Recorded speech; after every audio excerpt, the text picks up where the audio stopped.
Hello दोस्तों। आज हम आपके लिए लेकर आए हैं एक अकबर और बीरबल का छोटा सा किस्सा। एक शाम की बात है। राजा अकबर अपने प्रिय बीरबल के साथ शाही बगीचे पे सैर के लिए निकले। वह बगीचा बहुत ही सुंदर था। चारों ओर हरियाली ही हरियाली थी और फूलों की भीनी भीनी खुशबू वातावरण को और भी सुंदर बना रही थी। ऐसे में राजा को जाने क्या सूझी।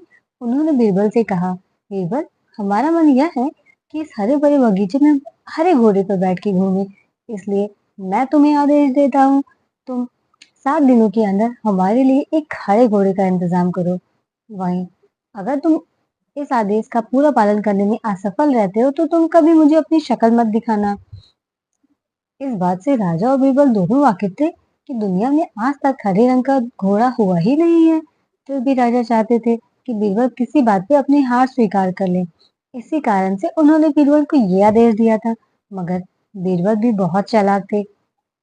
वे भली भांति जानते थे कि राजा उनसे क्या चाहते हैं, इसीलिए वे घोड़ा ढूंढने का बहाना बनाकर 7 दिनों तक इधर उधर घूमते रहे। 8वें दिन बीरबल राजा के दरबार में राजा के सामने पहुंचे और बोले, महाराज, आपकी आज्ञा के अनुसार मैंने आपके लिए हरे घोड़े का इंतजाम कर लिया है, मगर उसके मालिक की 2 शर्तें हैं। राजा ने उत्सुकता से पूछा, बताइए, दोनों शर्तें बताइए। तब बीरबल ने जवाब दिया, महाराज, पहली शर्त यह है कि घोड़ा लाने के लिए आपको स्वयं जाना होगा। राजा इस शर्त के लिए तैयार हो गए। फिर फिर उनने दूसरी शर्त के बारे में पूछा।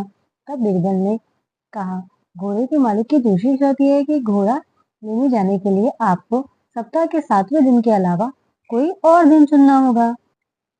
ये सुनकर राजा बीरबल की तरफ हैरानी से देखने लगे। तब बीरबल ने बहुत सहजता से जवाब दिया, महाराज, घोड़े का मालिक कहता है हरे रंग के खास घोड़े को लाने के लिए उसकी ये 2 शर्तें तो माननी होंगी। राजा अकबर बीरबल की यह चतुराई बड़ी बातें सुनकर बहुत खुश हो गए। मान गए कि बीरबल ने उसकी हार मनवाने में वाकई बहुत मुश्किल है। कहानी से हमें यह सीख मिलती है, सही सूझबूझ और समझदारी के साथ नामुमकिन लगने वाला काम को भी बहुत आसानी से किया जा सकता है।